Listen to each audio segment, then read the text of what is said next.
திரௌபதி ஏன் 5 கணவன்மார்களை மணந்தாள் தெரியுமா? முன்பொரு காலத்தில் மௌத்கல்யர் என்ற முனிவரின் மனைவியாக நளாயினி இருக்காங்க. அவள் திருமணத்திற்கு முன்பு சிவபெருமானை நோக்கி தவம் இருக்கிறாங்க.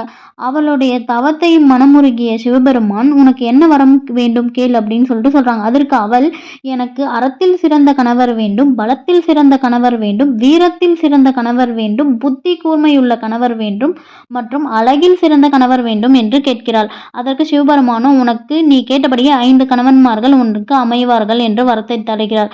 இதை கேட்டு அதிர்ச்சியுற்ற நளாயினி, "நான் இவ்5 குணங்களையும் கொண்ட ஒரு கணவரைத்தான் கேட்டேனே தவிர 5 அல்ல" அப்படின்னு சொல்றாங்க. சிவபெருமான் வாக்கை திரும்ப பெற முடியாது. ஆதலால் நீ மறு ஜென்மத்தில் 5 மணப்பார்னு சொல்லிட்டு போயிடுறாரு. அதனாலதான் துருவதனருக்கு வேள்வியின் போது மகளாய் பிறந்து குந்தியின் தவறான புரிதலில் 5 மணந்து பாஞ்சாலி என்ற பெயரை அடையிறாங்க. அதனாலதான் கேட்கிற வரத்தை கூட தெளிவா கேட்கணுங்கிறது.